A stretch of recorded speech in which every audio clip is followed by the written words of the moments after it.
Hello, how's it going, people? Welcome to the stream. Welcome. It is the 13th of May. It is 13th of May. It is Tuesday. It is 8 p.m. UK time, and we are live once again with another stream about Arsenal transfer rumors, and of course discussing everything that surrounds Arsenal with whatever you put in the chat and all that good stuff. Today on the stream, we're gonna talk about, well, the obvious suspects. We're gonna talk about Gyokeres. We're gonna talk about Rodrygo, which is quite an interesting situation. Allegedly is happening at Real Madrid, which potentially could make him available on the market. Let's just put it that way. There is a bit about Huijsen from from Bournemouth, between 3-4 clubs, which will be very interesting to see how that develops. But Arsenal also is one of the teams, and there will be some other bits and bobs here or there. So, right before we get into everything, like the stream, big up AFC always. Like the stream, subscribe if you haven't already, and also little plugs. I released another YouTube short today, so if you haven't done that, go check it out. Leave a like and everything, even a comment. And also I released and uploaded a TikTok today, same one as the YouTube short. So if you have TikTok as well, please go like it and leave a comment down there as well. But yeah, for today we're gonna talk about everything we mentioned above. Big up AFC always, hope you're doing well. I beg we sign Rodrygo and Gyokeres. Then top Gunners have no excuses when Arteta fails to win anything. Definitely. Because oh, he needs a striker, oh, we need the left wing, oh, he needs this and needs that. I'm sick and tired of excuses. Genuinely sick and tired. How long this can go on? Because ultimately, if you find excuses, you are just lying to yourself at the end of the day. Because it's very easy to find a million excuses not to do something, to try and justify something, rather than look it straight in the eyes and admit that it's not working. The time is up, the jig is up, and it's time to move on. Let's be real. Big up Pepper, hope you're doing well today. Big up my guy. Yeah, 520 subs, we are smashing it, and we are moving forward, and we are gonna climb to 1k. The grind to 1k begins as well. YouTube as well emailed me, said that I have reached 500 subscribers. I'm eligible for some monetization and all that stuff. I'm not holding my breath, I'm not gonna rush into it, but for now, yeah, we are on the grind for 1k. See where it brings us afterwards. But yeah, we're gonna kick things off today with Mikel Arteta, ironically enough, huh? But yeah, according to Miguel Delaney, Arteta apparently has said something unique after PSG game, which has definitely sent some weird stuff.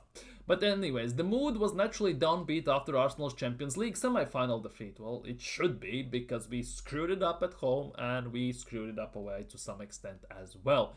And yeah, however, Mikel Arteta gave the players a message that didn't expect last week. They didn't expect. The boss didn't indulge into self-pity, would be a nice change, but Arteta proclaimed that he has never been more convinced that his team is on the brink of glory. I'm not too sure what blink of glory he is talking about, because he hasn't won anything. 20 attempts to win one trophy after 750 million spent. Not too sure that is brink of the glory. With that amount of spent and everything, you should be already indulging yourself in the glory. Let's be real, in the sweet bosoms of the glory, you should be there, but obviously we are not. We win FA Cups like, I don't know, it's trash, basically. That's how it gets treated. Genuinely, third, fourth round exits, and then I get tweets like pressure is a privilege and all that crap from Arsenal. New merch every single week. What it feels like, more merch than we have draws even this season, which is also quite insane. But in which universe we are on the brink of glory? It's very interesting, to be honest, because the way I see it, we are not that close. I'm not gonna lie, we are not that close. Big up Harry, hope you're doing well today. I want to hear the latest news, dude. It's insane today, I'm not gonna lie, it's something insane. This is not regarding Arsenal, but this is a player personally I would like to see at Arsenal. Man City will target a summer move toward Tijani Reinders, number 6 for AC Milan. AC Milan will only consider a bid in excess of club record £57 million, which I'm not gonna lie, seems quite cheap if you ask me. 57 million. Huh. That is actually kind of unique, isn't it? That is actually kind of unique to say the least. I would, if I was Arsenal and just said Thomas Partey is not staying, I definitely would explore this option 100%. I would definitely do that. Old man put video out today. The Berta and yeah about the Arteta and Berta argument. It's actually insane. It's actually insane what's happening at Arsenal. And to be honest, big props to Andrea Berta, because Andrea Berta basically has said that yes, they are on the same level, yes, they have both of the says in the transfers, but at the end of the day, he will decide whether he wants to sign the player or not. And Mikel Arteta will have no say in this whatsoever, pretty much. Which basically has struck a massive friction between them two, which is actually quite nice to see. Enough of this yes man crap. At least someone is throwing a challenge at Mikel Arteta, because he got rid of anyone who can throw him a challenge in that regard, and all of a sudden someone is actually there that he cannot get rid of, interestingly enough. Like he could have done with Aubameyang, Guendouzi, Pepe, Lacazette, Ozil, these guys, which is a nice change. And now his hands are tied. So basically, he's kind of in a position where basically you deal with it or you piss off. That is basically the fantastic part of this. Reinders, Wirtz, and Morgan Gibbs-White, City are moving mad. KDB defo getting replaced properly. Exactly. If anyone thought, I don't remember who was the person in the stream. When it was December, I was talking about potential January signings, because let's be real, January and all that jazz. I said that Man City will spend about 200-300 million in that transfer window, right? In the January transfer window, and there was someone who was very strongly proclaiming and trying to tell me that due to the 115 charges and FFP, they will spend nothing. Nobody will come. And here we are. They signed Gonzalez, then signed Marmoush, and then signed some other players. And the fact that they already are about to spend about 200-300 more in summer shows that this 115 is genuinely a nothing. It's not gonna come to anything. At worst, they will get a slap of a fine in that regard, and they will just gonna pay it off and move forwards. Let's be real. They're not gonna get relegated, because that will damage the league, and FA will never sign up for that. They won't give them transfer bans as well. They will just, at the end of the day, make them just pay some more money. I bet Arteta is sitting there with clenched fists and tearing his hair out. Now Berta is on. Yeah. For a change, he has a challenge. Somebody's throwing punches back. And ultimately, if you cannot handle the heat, get out of the kitchen, isn't it? Don't sign Rodrygo, you lose. Dude, there are rumors that Haaland might leave. There are. Haaland has that 10-year contract, which is nuts, by the way. But there are talks that maybe in next year he might leave. Maybe not even this summer, but next year. So it will be interesting, to be honest. I have read that Real Madrid apparently want him, or Barcelona as a replacement for Lewandowski. That would be interesting, how Barcelona is going to even try to attempt to sign Haaland, because they're struggling to even register, for example, Dani Olmo.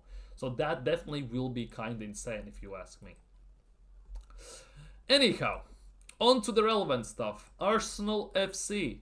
Jakub Kiwior, the coffee man, Jakub Skronung stuff. Arsenal have not given up on persuading Jakub Kiwior to stay, and have indicated to the players' camp that they are willing to offer him a new contract on improved terms. Kiwior has wanted to leave Arsenal for some time now. He appreciates the progress he's made at the club, but also he recognizes that obviously Gabriel Magalhaes is his first choice, Arteta's, and as long as Gabriel Magalhaes can even hop on one leg, Kiwior is not going to play. And it's understood that Kiwior's run in the first team has heightened his determination to seek regular football elsewhere for next season. Which is actually kind of... I totally get that. Let's be real. Kiwior, as much as he might not be Arsenal material, long term, I would say there definitely are quite a few clubs who definitely would take him and he would be a starter for them. Because if he gets some proper game time, proper confidence, belief from the manager, and all this stuff, he actually is a very decent center back. Yes, we miss Gabriel during this time when he's injured. Yes, Saliba looks like what it feels like shadow of himself in a way, making some very stupid mistakes because Gabriel is not behind him, pause, and all this stuff. At the same time, Kivior didn't do too bad. He had some very bright moments, very bright games, but one of the biggest things about Kivior is that he is accident prone, if you get what I mean. Something similar what Gabriel was when he just arrived. That was a bozo gene. But with Kivior, personally, I just don't see him how he can grow out of it. There's always something. It's not like he makes the same mistakes over and over again, which he can correct over time, for example. It's like if he makes, let's just say, 9 mistakes through the course of 15 games, out of those 9 mistakes, at best, 2 will be the same. Rest of them be something different. And I think he has some flaws in his game where he actually is not good enough. And there are also talks potential that's coming from Arsenal within, which I heard on Curtis Shaw's stream, right? Which came out from some reliable sources within the club, right? That's just some random rumors, obviously, some ITK stuff, but you get what I mean. That Calafiori actually has been signed mostly as a left-sided center back and potential replacement in Gabriel goes. So I think Kivior is definitely out of sorts, and the fact that he pretty much holds the bench as what it feels like he's an under 23 player pretty much, I think he definitely should be leaving Arsenal if he wants to pursue some higher grounds in his career.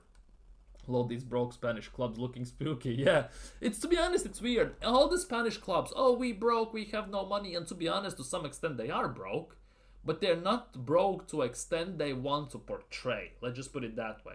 And they always have money to sign certain players.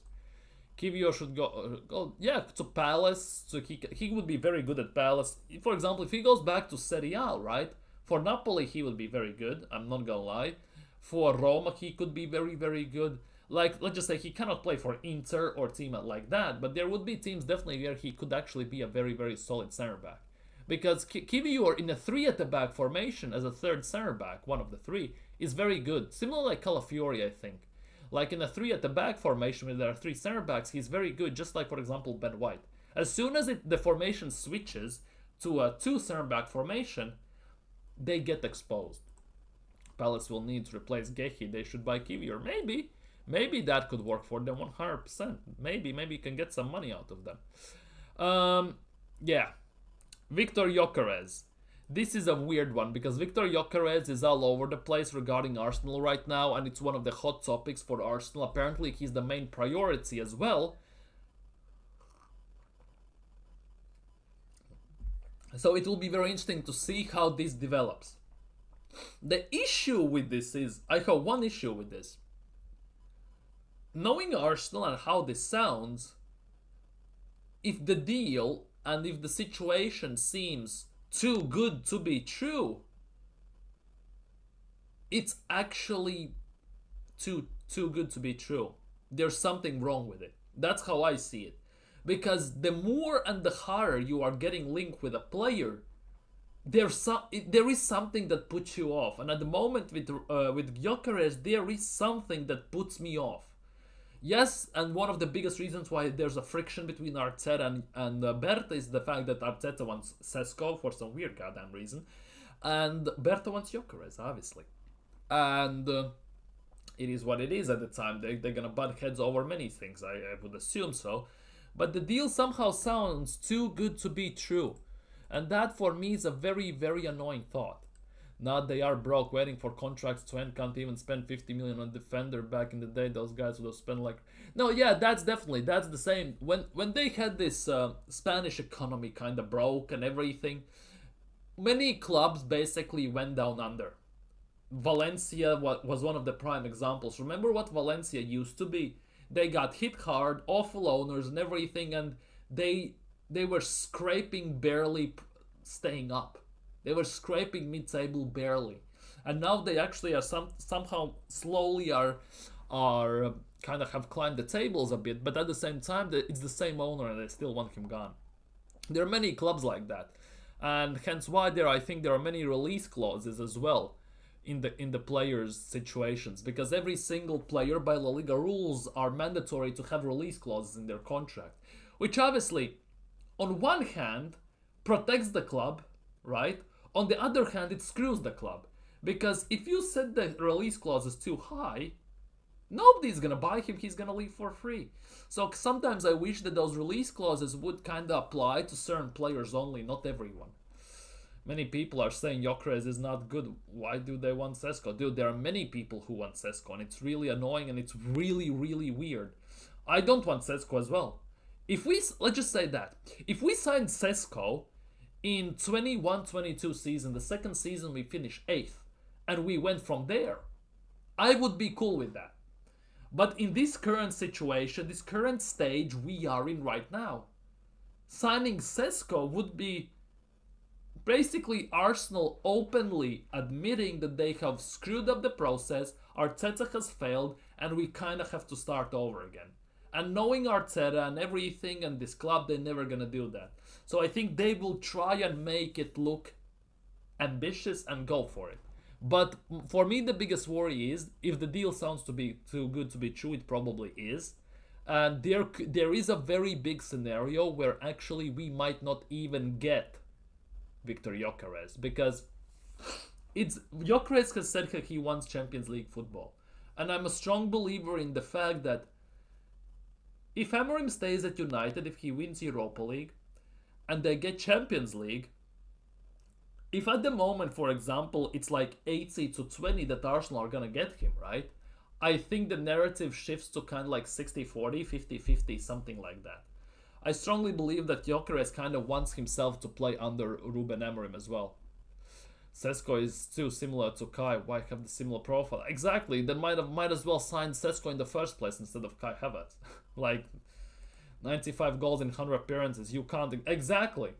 He has like 115 or something GA in 100 games. It's actually kind of nuts.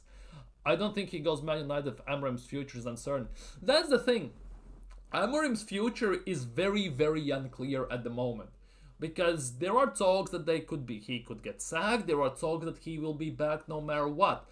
But sacking Amorim currently, only after half a year without having proper windows, proper chances, I think it is too soon. I know I sound very weird saying that, but for Amorim, he needs to have at least one window where he can spend money and get his players. That is, for me, the biggest reason why, because United are in a worse position than Arsenal, but they are in the same boat. They need to get rid of many dross players, and they need to send some proper players. At least that's how I see it. Big up TK, by the way. We must get Rodrygo and Gyokeres. Yeah, we must. It is a must. Let's be real. It is a must.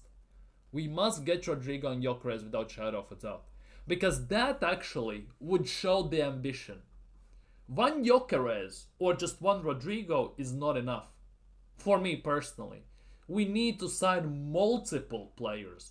Given the fact that of the 750 million we have spent, only 150 or so have gone to the attacking department alone, only like 20%. How much it has been neglected, and most of the money has been spent on defense, goalkeepers, and partially midfield alone. It has to happen. At some point it has to happen. And there are no excuses. Pass on Rodrygo, that guy's mid, he should go to Inter. Rodrygo is not mid. Rodrygo, by the way, is also a left winger. He's not a right winger. That is Real Madrid's problem, playing him out of position. Some of his best work, if that makes sense, some of his best performances has come when he plays left wing, not right wing. Actually, if you have watched some Real Madrid goals he has scored. He also has the clutch gene, by the way, when he has carried Real Madrid over the line, when he has been a massive sub and everything. Big up Luca, hope you're doing well today. I'm good, I'm very, very good. Go subscribe to Luca Talks Ball as well. And yeah, it is like that. And yeah, here it is. This is the weird one. Obviously, if you cannot read Arabic, I'm kind of gonna try and translate it for you. And here it is. Portuguese newspapers cover Arsenal's interest in signing Viktor Gyökeres. Arsenal are tempting Gyokeres with a sum of just over 8 million euros. The London club intends to double the Swede's annual salary compared to his current salary at Sporting. He wants about 230 million, thousand, which would make him one of the highest paid players in the club. The parties have agreed on the basis of the agreement. Sporting is seeking to postpone all the negotiations this week when the fate of the league is decided. Basically, this is the case. Sporting are basically one win away from winning the league, and and that is the biggest thing. And I think they're gonna postpone the announcement and everything until that is done. That is the one of thing we need to basically be patient upon, I think. Gyokeres isn't the only player Arsenal want, by the way. And this is for Pepper especially because he loves this guy. The club is also interested in defender Ousmane Diomande and winger Trincao, by the way. Arsenal visited Sporting Stadium this week, apparently. And signing Trincao, that is something unique, I'm not gonna lie. That would be actually something unique. I'm not gonna lie. Signing Trincao, that would be very interesting. Right winger, left winger, can play through 10. He can play all across the front line besides number 9, I think. And I haven't seen him play much. I just know that he was in Barcelona, then he got loaned out, then they got him fully, and now he's at Sporting Lisbon. Haven't had a chance to watch him too much, so I cannot speak on him, obviously. But Trincao definitely is very, very, very interesting. Very interesting in that regard. I'm not gonna lie. Big up socials again. Bro, he doesn't play left wing for club or country, but you're telling us he's a... Yeah, he is a left winger. By default. He just plays right wing because on the left side they have Vinny there. Rodrygo's natural position is a left winger. That is the case. If we are gonna sign a left winger, I would definitely sign Rodrygo because he would start in that position 100%. Gyokeres will get... Like, if we had a chance... I think signing Gyokeres on 200 grand a week, I can justify. Compared to what we are paying to Kai Havertz and Jesus and all these guys. Definitely, that is the other thing. 285, 265, that is unacceptable in my opinion. Bro, in FOTMOB they're saying KDB coming to United. No chance in hell. No chance in hell. That's just headline click stories. There's a bigger chance he's going to what's its face, Napoli. Arsenal just take Gyokeres. We are gonna get Osimhen and Frimpong and Cunha. Frimpong is going to Liverpool most likely. They're gonna get Gyökeres by the looks of things. Frimpong is still in talks, but it looks like as a Trent replacement they're gonna get him. Would Berta sell Havertz? He would. The issue is who's gonna take him. And apparently Arteta cannot block it. Well, he can, but it won't be successful. You know how we talk in the group chat about the arguments and the fact that there's friction between Berta and between Mikel Arteta? Apparently, according to rumors that come from in the club that have leaked some stuff, there are talks that basically they have had a bit of a word exchange, and Mikel Arteta and Berta said to Mikel, we are on the same level. Yes, we can work together. Yes, we can discuss transfers. But at the end of the day, I am going to make the final decision, not you. And that is something I really love. I really hope that is true as well. I know it's just a rumor. It might be just a clickbait, because there are videos on TikTok, on YouTube as well, I think, and on Twitter it's circulating throughout the whole system, on socials. And if that is true, I'm all for it, and I'm here for it, and I love it. I'm not gonna lie. Because if Berta can basically put his foot down and say that, and just basically tell to Arteta to bugger off, the more the merrier. Berta won't sell your shoe. Would sell your shoe. Berta would sell everyone's shoes if that made Arsenal win. He will. If we signed, he would play left wing. I don't care, because I can see that happening. That's the only position it could happen. This, by the way, the reply to this: the team never gives up. This is a nice comment from Arsenal. The reply to this, except April and May. That is the biggest time when basically they go off. That is the biggest time when Arsenal tend to drop off, and to be honest, that is true because that is the crunch time for Arsenal every season, and somehow during that time we always manage to ball it. Oh, by the way, new shirt! Get your new merchandise! Next year's season home kit and all the kits are getting released in the game against Newcastle. Arsenal are gonna play in those kits as well against Newcastle. What a way to kick off next season. What a way to kick off next season. Already losing in this season against Newcastle. That will be fantastic in the new kits. And I can guarantee you there will be queues longer than the Great Wall of China outside the armory for the guys, for the tourists to buy the shirt. And the cronkies are gonna make money hand over fist. 100%. Oh, Chelsea and Arsenal fight for the life. Yeah. Mikel can't debate Arteta. He's not Edu. Berta actually knows how to be successful. Exactly. Mikel can't spin his kid's crab. Berta is a real deal. Exactly. Berta has worked 12 years under Diego Simeone. And if he could survive that, madman, Arteta basically, he will eat for breakfast with no seasoning, just plain old boiled chicken. No seasoning, no sauce, no nothing, no salt, no pepper. Plain old boiled chicken. It's a nice shirt. I like this shirt, but I don't like those legacy A's on it. Like if you zoom in enough, if you can, I can't zoom in here, but if you zoom far enough, you can see the A's in it. I'm not a big fan of that. I'm not a big fan of those legacy A's written on it. I'm not so sure why, but it just throws me off.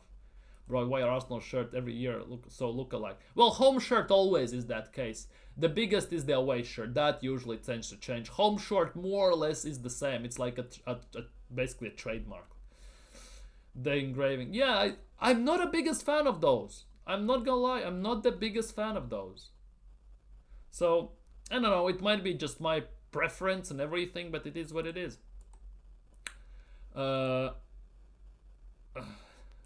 Yeah, see? Looks very... Exactly, just keep it clean. Just keep it clean. I really like the away shirt. Now, I'm saying that based on solely on images, right? I need to see how that looks in real life. Yeah? But that away shirt, I'm kind of digging it. I know many people are not the biggest fan of that shirt, but I'm kind of liking it, that dark blue and everything. White sleeves.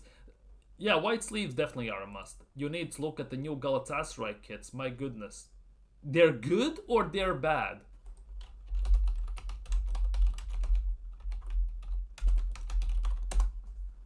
Galatasaray 26-27 home kits. Oh, damn. Those are actually pretty damn clean. I like that maroon one on the right. I really like that maroon one. Not sure why, but those engravings actually work for me.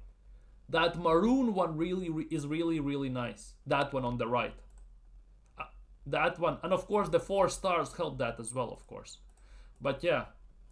Yeah, they are very good. They are very good. I'm very excited to see, by the way, the Roma kits for next season. And Ajax kits. Because Ajax always has phenomenal kits and I want to see them, how they look. And of course the Roma ones. They always also have very good kits. The right one, yeah, it's that maroon one. It looks absolutely fantastic. I'm not gonna lie.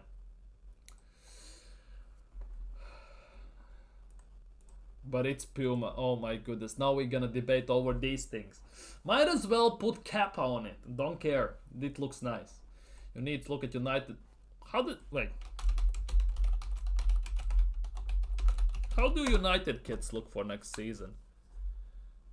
Are there even? Have they been launched? Man Cities? Meh. Why there's only Man Cities? Where are the other clubs? Leaked kits from Manchester United. Let's look at this. This oughta be good. This oughta be good. They don't have the side design anymore, so we're good. It's not loading. This is good for the Manchester Evening News. Manchester United home and away kit. Here we go. I agree. let me move this so we can see.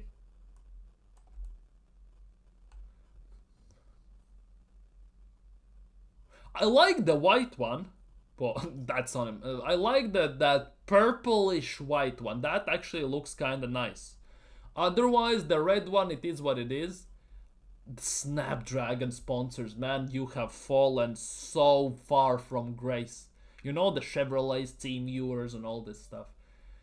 It looks, I don't know, that one looks kind of average, I'm not gonna lie.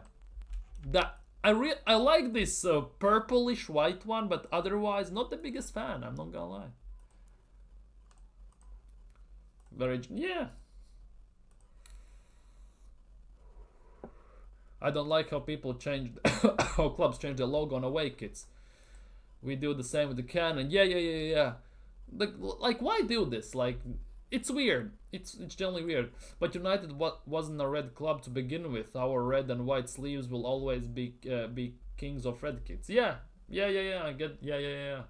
Sporting Lisbon has one more league game left, 17th of May, cup final a week later. So do not expect any hard news. Yeah. Big up YouTube censors. We already talked about it. Don't expect any news because they are focusing on the cup final and the league finish, and afterwards they will do their thing. Then I think they will make an announcements and everything. Oh, this one. This I absolutely respect.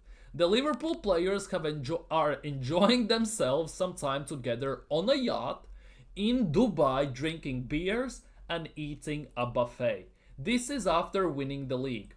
Look at this comment. Winners go to Dubai as celebration. Our club goes to Dubai during FA Cup 4th round every year and gas it up. Not gonna lie, big up. Big up for calling it as it is. We go to Dubai as a basically reward for failing during the season. Liverpool goes to Dubai to celebrate their league title. Big up. I don't expect any news, just enjoy. Yeah, exactly, that is the case. Until player holds up the shirt, nothing is confirmed, and I'm not gonna get excited. I just go through rumors because it's nice to discuss, because even though we take about the same players every day, and it sounds very similar what we say every day, for some weird reason, when I have watched back a few of my streams and we speak about certain players, always we say and talk about something a bit different than usual. Anyways, don't worry, we are not signing Raheem Sterling. Don't worry, genuinely don't worry, we are not signing Raheem Sterling. Apparently the deadline for this summer's transfer window has been brought forward to 7 p.m. 4 hours earlier than it usually closes. Which is nice to see. It doesn't close during night, it closes on the evening. That is actually quite nice, I'm not gonna lie. Exactly, that's a Chelsea problem. Let them deal with Sterling. Exactly. Anyways, Dean Huijsen. Arsenal and Liverpool, according to Pledygol, are currently the frontrunners to sign Dean Huijsen. While Real Madrid also remain keen, the decision on the player's future is expected soon. Huijsen's 50 million release clauses can be paid in 3 installments. And bloody hell, don't we all know that Arsenal love a good installment. Because we play in installments quite a bit of things, I'm not gonna lie. We played for Pepe and other Declan Rice and other players like that. So we love an installment, right? But the biggest thing is 50 million for Dean Huijsen, right? There is a lot of hype around him currently just because of Bournemouth and everything and how they're doing and all that stuff and the performances at times and all this. But 50 million for a backup center back, I'm not too sure. Personally, for me, 50 million you pay for a center back, that starts for you. And I'm not too sure whether Arsenal partially are preparing to a certain level that we might lose a center back this summer or what. But 50 million currently for me is a starting center back per se. It's not a backup. Like that for me is the biggest question mark over every single thing of this. Like either we're preparing to lose someone or what? I don't get it. We need Huijsen and Konate to go to Madrid. Yeah, Real Madrid, by the way, are looking at both. Like, if you look towards development and future game time, if you're Huijsen, you go to, like, Newcastle, for example, right? If you want to play and have instant success, and play to a certain extent, like, vaguely, you go to Real Madrid, obviously. Or Liverpool, potentially, right? Like, Arsenal is in that weird place at the moment. It's actually kind of nuts. Exactly. Like, Huijsen and Konate, also Lukeba from Real Betis are frontrunners for Real Madrid. They're exploring all of the options. It's not a must, but it's a worth punt on Dean. $15, yeah, it's 15. It's 16.6 million. 16.6 million a season. It's a smart deal. This is one you try your luck. Kinda. Like, that the best part in this, since you can play in 3 installments, and if you can stretch it out over 3 years, right? Every year you pay something, right? It kinda helps you with FFP, PSR, and all that crap. Because on paper it's 50 million. But on the books, per se, for every window, it's just 16.6 million. It's not that big of a deal at the end of the day, right? So in that regard, it's very good.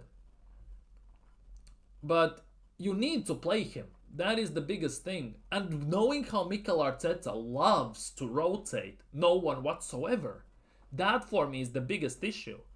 Because for Huijsen to actually develop, he needs to play. And for Arsenal, you don't get that many chances to play. Let's be real. Big up my boss. Big up, how you doing today? No, you're joking. It's wrong. It's wrong. 55 years service and he's 20 years old. Will 50.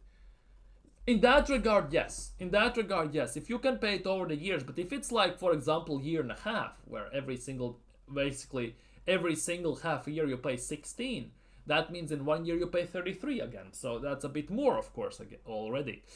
But overall, yeah, Dean Huijsen, like, I don't know. For me, Dean Huijsen more screams as a starter, but also not for one of the biggest teams. Like, it's a weird thing, because for Arsenal to sign a center back currently, it means that most likely, unless you sign someone more experienced or something like that, like, for example, a backup goalkeeper like Kasper Schmeichel, for example, right? Or you signed up maybe a defender, right? That's a bit older, more experienced, just in case as a backup.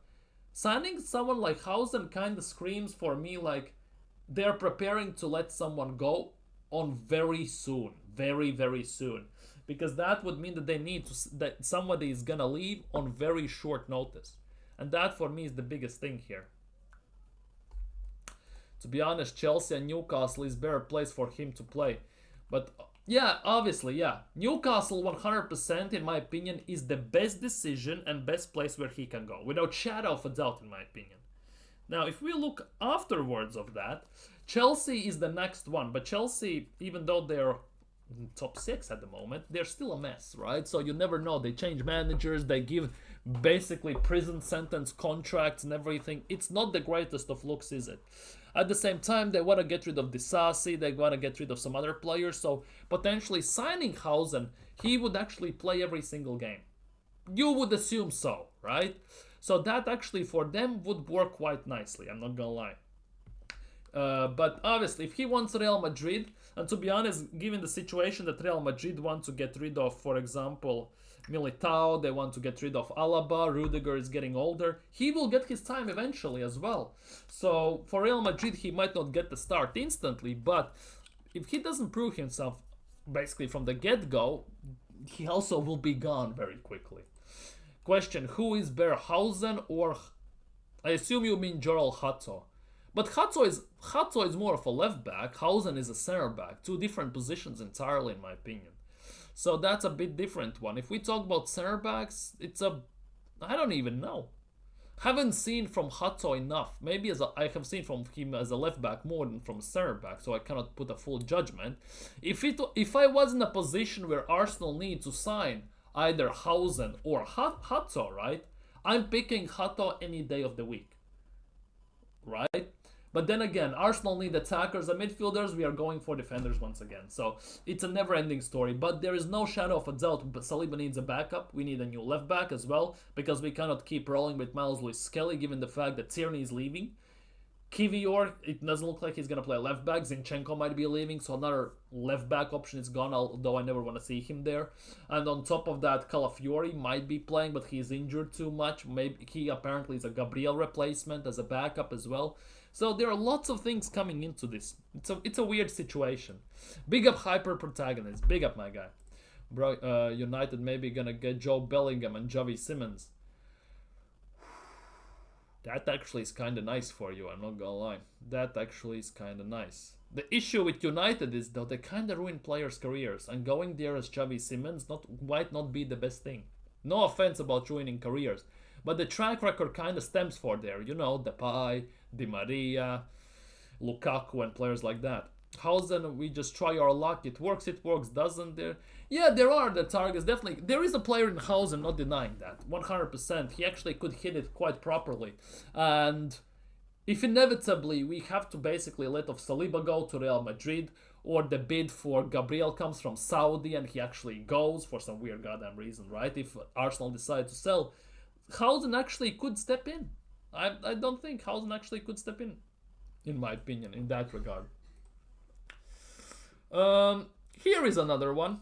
Arsenal are working to try to sign Andre Santos, with PSG also waiting behind the scenes. It is unknown whether Chelsea would be willing to sell the player. Another Chelsea player linked with Arsenal. Deja vu. It's like every window we are linked with a few Chelsea players. Now the issue with this is, as much I don't want to sign City and Chelsea players, and I don't want their garbage, Andre Santos, actually, I wouldn't be against signing him. This is I know I sound very hypocritical in that regard, but Andre Santos actually is someone, if there would be a possibility to sign, if it would be about 30 million, I actually would sign him. But Chelsea are not going to sign him, sell him, let's be real. Fake news, we always get linked to Chelsea players, doesn't you? Yeah. Isn't Andre Santos the midfielder? He's a number 6, isn't he? He's a number 6, no? Or am I tripping? Yeah, he's an 8/6, right? And from that position, he has 9 goals, 4 assists, starting pretty much one of every single game. And Strasbourg and Ligue 1 are actually doing very, very well as well, if I'm not mistaken. They have qualified for Champions League or Europa League, no? And he has been one of the main catalysts. Strasbourg are 6, they have qualified for Conference League, sorry, although they haven't qualified as of yet. There is still one game to go. They need to win the last game. Who they're playing the last game against? Oh, Le Havre, they will win that game. Especially at home, they will do everything in their power to win that game. And obviously, if they even win that game, they might get Champions League. Or, no, Europa League, sorry. They might get even Europa League. So, yeah, it's an interesting one, I'm not gonna lie. Hato is a center back that can play as a left back. To be honest, Timber was a center back who can play as a right back. It goes vice versa. And since Hato mostly plays left back these days, and Huijsen plays mostly pretty much center back, it's very hard to compare. That for me is the biggest issue. Two completely different positions. Because how much Hato has played as center back and as a left back this season? See? This is the case. He mostly plays as a left back. Wait, give me a second. Let me test this out. Yep, accept continue. Blocked. Yeah, he mostly plays as a left back. View full stats. Let me check this. How much he plays as a left back? That for me is the biggest thing. How many percentage of the game? See, he pretty much plays left back all the time. All the time he has been left back this season. So it's kinda, you cannot compare, can ya? And last season, if we quickly have a gander while we are on this Jodel Hutto stuff, if it loads quickly enough as well, by the way. Here we go. He played center back and left back in Europa League, Conference League center back, left back, center back, and last year he played mostly center back and then shifted to left back. So it's hard to kind of compare, in my opinion, especially based on this season alone. He can't get into Chelsea's team, but we want. You know Arsenal, though. You know Arsenal are one of those teams, right? Hato is not as good as Timber at the same age. Yeah, to some, yeah, totally, yeah. You can't be a center back at this club when you're not 6'2". At Arsenal, definitely. Every single defender for us is like 6 foot and everything. Our center backs are 6'4" and 6'3", something like that. Our right back Timber is 6 foot or 6'1".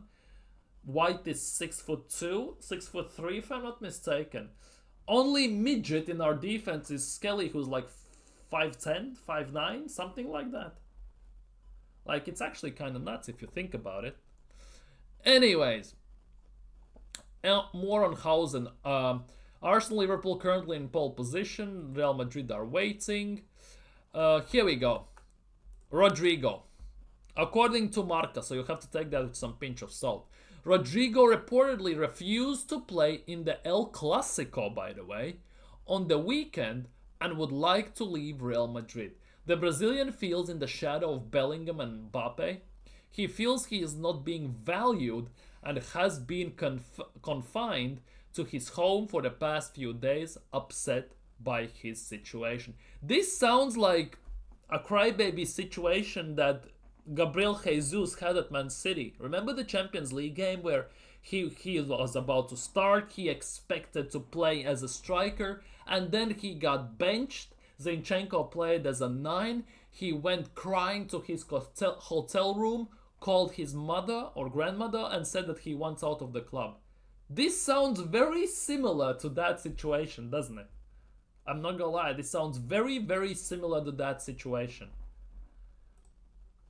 More on Rodrygo. Arsenal are one of the clubs that has shown most of the interest in Rodrygo and are monitoring his situation ahead of summer transfer window. Anything else I have on Rodrygo? Yes. Arsenal are attentive. What a buzzword for the summer. Attentive. And the latest rumor that came out just before I went live, Rodrygo is no longer seen as untouchable by Real Madrid's board, and his representatives have started sounding out interest from several top clubs including City, Liverpool, and Arsenal. And all of those teams need left wingers, I'm not gonna lie. Yeah, Madrid PR, yeah. Great, another weak player. It genuinely sounds that way, doesn't it? It genuinely kinda sounds that way. That is the biggest thing, it sounds that way. But hey, it is what it is. It is what it is in that regard. But yeah, I'm not gonna lie, I would take him. I know you won't, but I would. I definitely would. I 100% would take him at Arsenal. But that's just me. I'm not gonna lie. That is just me. Here we go. Arsenal have been told that they can sign Viktor Gyökeres for 60 million. That's according to John Cross from the Mirror. For 60 million. Is it just me or it sounds hella cheap right now? Like last summer, 100 million or 97, some crap like that. During January, 70 million. All of a sudden it has dropped to 60 million. Genuinely, his value depreciates by month. That's what it feels like. And that is somehow hella weird to me, I'm not gonna lie. And with Sporting willing to do business this summer, Gyokeres would command a contract well in excess of 200 grand to make him one of the Arsenal's top earners. And I'm not gonna lie, with the cachet he has at Sporting and everything, wouldn't be surprised if he actually got it at Arsenal. I'm gonna say that much. Genuinely gonna have to admit that. Oh, this one. This is not regarding Arsenal or anything, but this is a top tier championship level dark arts. Sunderland obviously are playing Coventry for promotion, right? From Championship into Premier League. Sunderland have moved their advertising boards closer to the pitch to stop Coventry's long throws. This is next level dark arts. And I'm not gonna lie, I absolutely love it. This is type of stuff you will never see in Premier League, let's be real. Well, I'm not gonna lie, this is the best thing I have seen today. Best tweet I have seen today, arguably. One of the best things. No Kvara and Osimhen, Neves are 100 million. Then they dropped to 60, 70. Club owners got too greedy. Exactly. Didn't they want for Diomande like 100 million or something like that? Nobody bought him and now he's available for about 50, 60 million, if not even less. Something weird like that. They wanted João Neves, Benfica wanted for João Neves 100 million, and they got, what, 70? Something odd like that from PSG, or not, if not even less. Like, it's weird. They want big money. Let's be real, Portuguese teams are very well known for that. They buy players what it feels like for peanuts and sell them for gold, basically. And everything. But yeah, they got too greedy. Definitely got too greedy. But yeah, this is the top tier tweet I have seen today. 100%. Dean Huijsen, Real Madrid have Dean Huijsen, Saliba and Konate on their shortlist for new Serback. Huijsen has 50 million release clauses, keen on joining Real Madrid, waiting for the club to move away. Arsenal, Liverpool keep pushing. Saliba, dream target for present, future, but currently considered too expensive. So basically they're gonna wait until they get him for free, basically. They're gonna whisper in Saliba's ear to wait until his contract runs out and don't extend. That's what it looks like, by the way. This is Trent situation all over again with Saliba and Real Madrid, by the way. We already talked about that. Talked about Arsenal as well as Chelsea and Liverpool are ready to trigger Dean Huijsen's 50 million release clauses this month, are seeking to agree personal terms. Well, it is what it is at the end of the day. I'm not gonna lie. Broke club. To some extent you can say that, but to some extent it's not the case. The wages they are paying and the signing on fees they're paying when they get players for free, I get that. Mbappe for free, Rodrygo for free, Trent for free right now, Alaba for free. They got very many players for free. They have changed their policy in recent times and it's working. They got Gyokeres for nothing, genuinely nothing as well if you think about it. Big up Midas touch as well, by the way. I love Gyokeres, but which creative midfielder would you prefer Arsenal should buy? Oh. Now, creative midfielder. If you speak of number 10s in that sort of role, oh, bloody hell, there are not that many, are there? I would like Arda Güler, ironically enough. We have Ethan Wanjeri technically there. From number 10s, I would say Wirtz, maybe Musiala, someone like that. Maybe... I'm just running through players in my head. There are not many.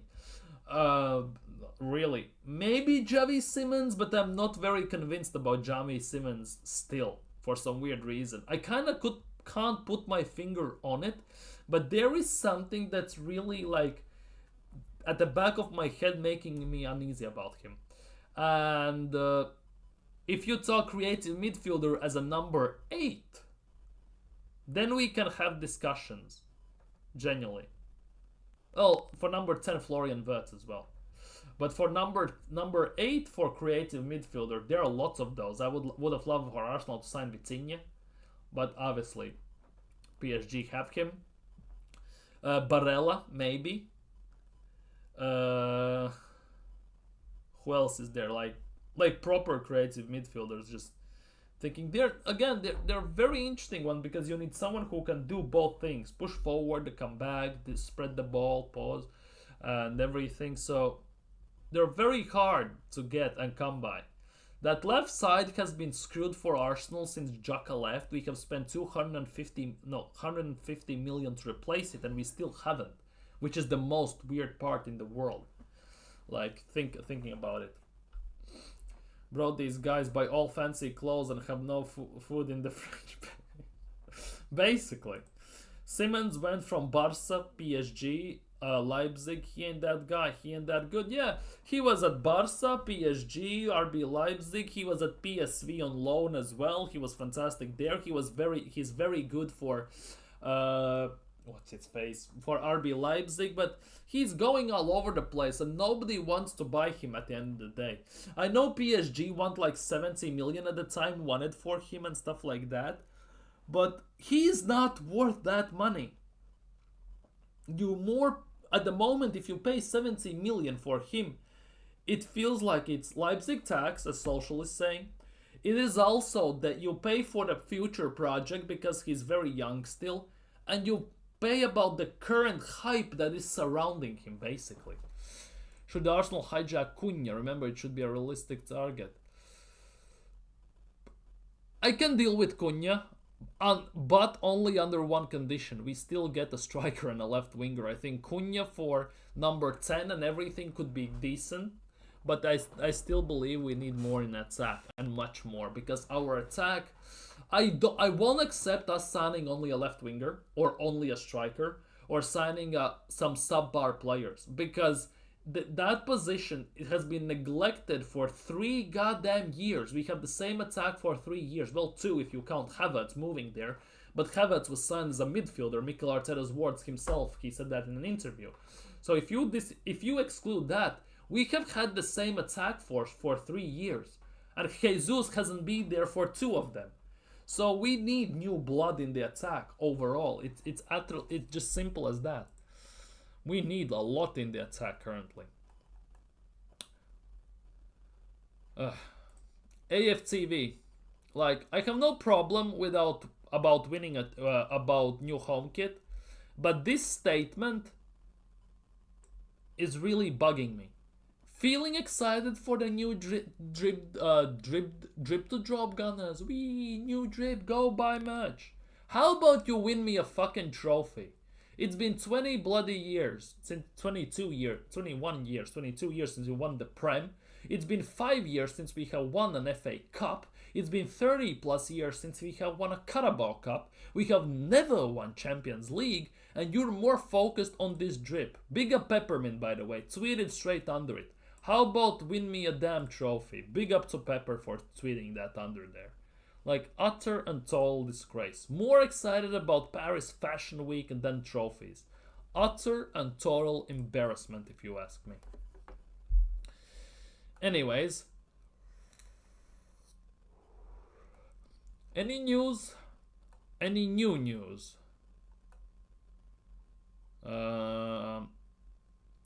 Arsenal, Rodrygo, Saliba, boycott Arsenal fan publicly, blah blah blah. Max Dauman, look at Max Dauman. Look at Max Dauman, what he's doing at under 18s. This guy's 15 years bloody old. He's moving like I don't know what. It's actually insane.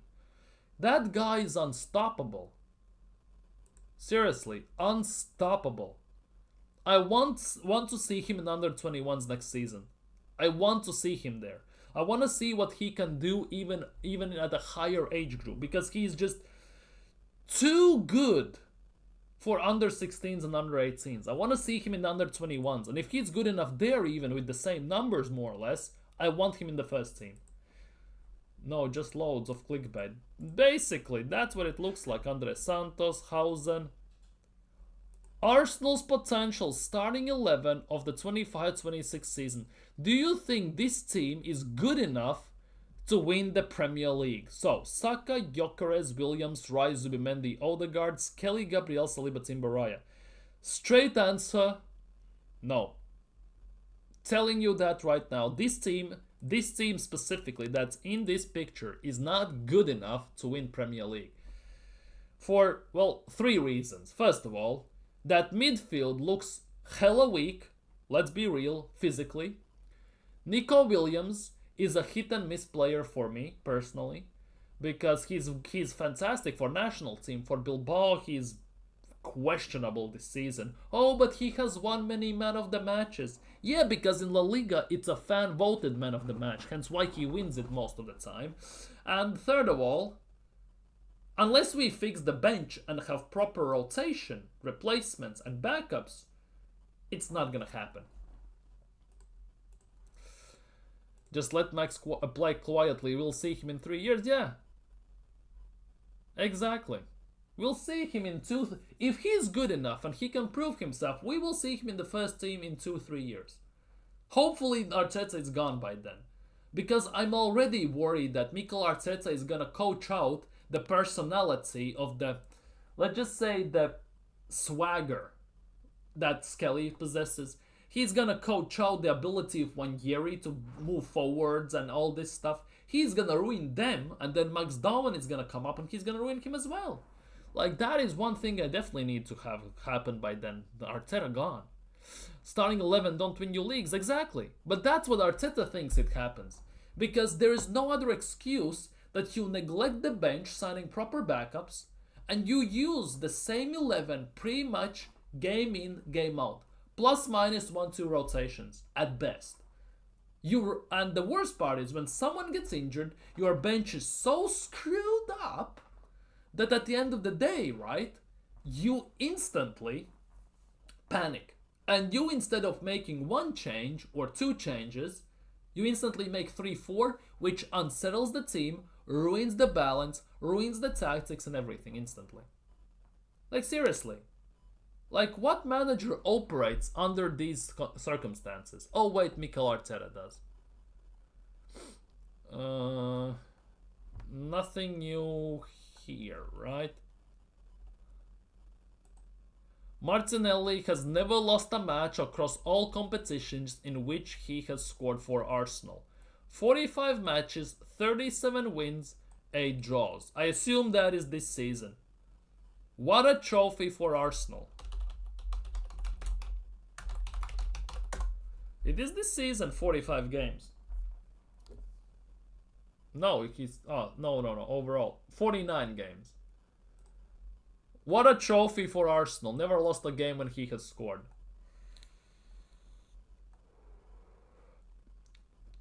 David Ornstein on NBC. There may be left back who comes in. With Kieran Tierney leaving, Zinchenko available for transfers. Obviously Kivior not there and all these guys. There might be a left back. Hopefully it's Hato to some extent. Or Gyökeres. If we sign Gyökeres, I'm all for that. Arsenal want to renew Thomas Partey's contract. He wants to stay, but will they reach an agreement? They're already looking at possible alternatives for him, but let's see what happens. Now, first things first, looking already for alternatives, that you should be looking no matter what.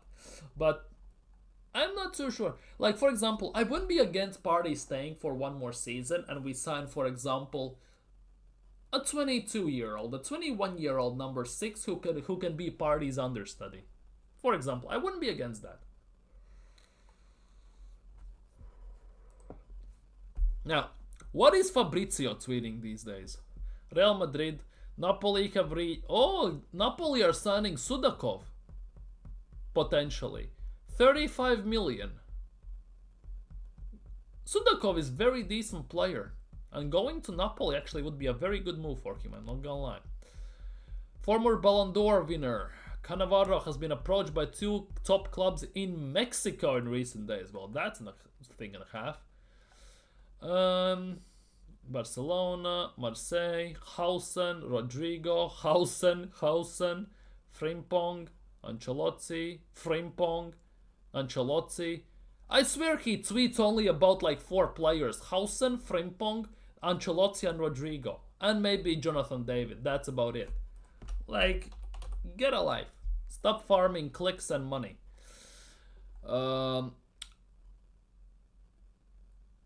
Arsenal will be at the table for Real Madrid's Rodrygo this summer. However, Jamie Gittins moving to Arsenal is very unlikely. Arsenal have been told that Gyokeres is available for 60 million. Oh my goodness, the same stuff over and over again. It's very weird. Like, I'm gonna be live for about 3-4 minutes more, so if you haven't already, smash the like button and subscribe if you're new around here. Rodrygo. I'm not so sure. I really like Rodrygo, obviously. I know Socials doesn't like him. He plays right wing, left wing, center forward. He's played 8 games as a forward, 29 as a right, 12 as a left winger this season for Real Madrid, which is quite interesting, I'm not gonna lie. Now let's look last season. How did that look? Last season, 45 games as a forward, 4 as a right winger, 3 as a left winger. 19 as a center forward, 27 as a right winger, 7 as a left. He plays by season. He plays more and more at left wing, 38 and 10. So based on this season,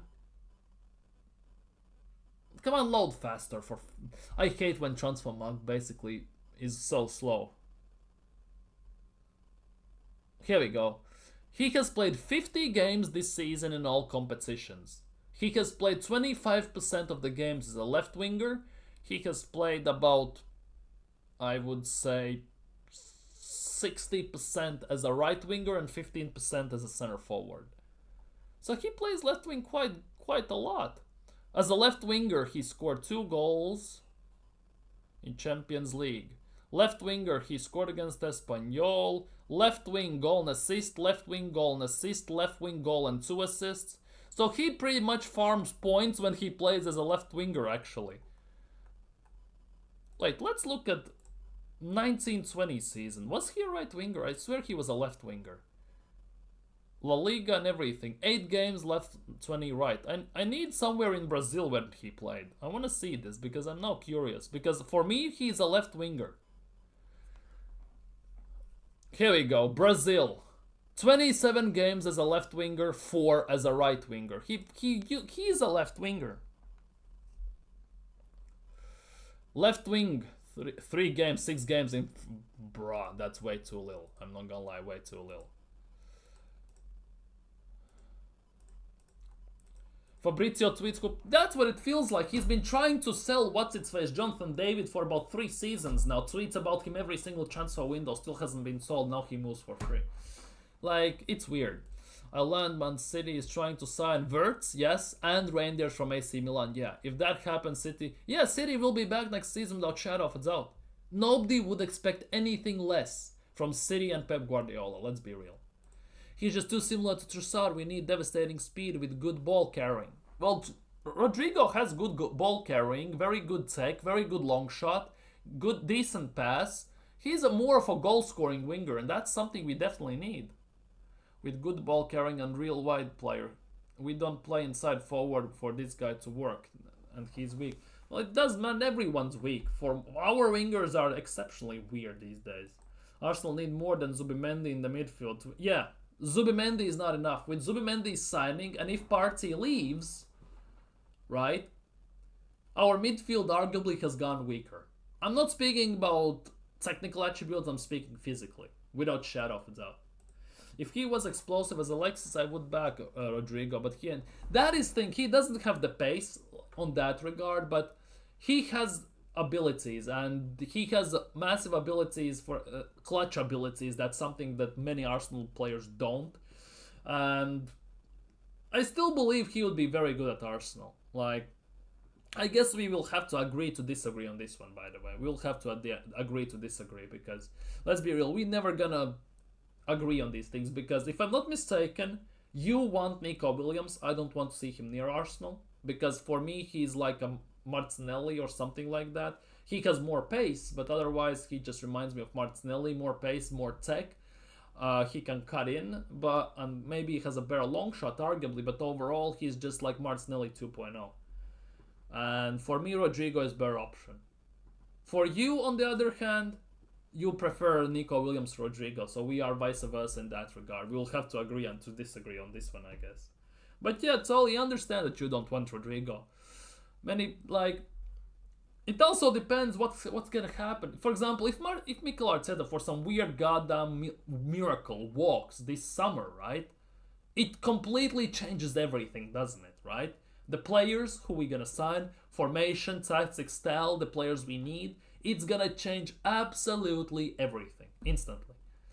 You want Leo? I get that. I totally get that. 65 million, if I think it was. I get that. I'm also on the fence about Leo. Like, he's like very flashy, like highlight type of player, because if he's on fire, he's on fire, 100%. But if he stinks out the place, he stinks out the place. Like, similar like Trossard. Like, he is, to some extent, like, for example, Trossard many times is 50-50. Where we're going to get a good Trossard or we're going to get bad Trossard, right? With Leo, it's more like 70-30. 70% of the time you get very good Leo, the 30%, and when he stinks, it's looking pretty damn embarrassing just in that regard. But there's no denying that Leao is actually a very decent player. It's just, again, it's like a 50-50 one in that regard. But yeah, I think on that note, we're gonna end today's stream, I think. If you haven't already, smash the like button, subscribe if you're new around here, leave your thoughts down in comments below. Don't forget to check out the short I posted today and my TikTok. They are obviously the same video for me, right? But I would appreciate if you went there and dropped a like and maybe a comment. Obviously on YouTube you're gonna find it. On TikTok it's MrRobo19TV, just like my handle here, and on X. So thank you guys so much for joining me for today. I'm gonna see you all tomorrow, see what tomorrow brings. But for now, I'm gonna go relax, have something to eat, and go to bed. So take care, stay safe, have a nice evening, have a nice day tomorrow. Enjoy the day, enjoy the time, and see you very, very soon.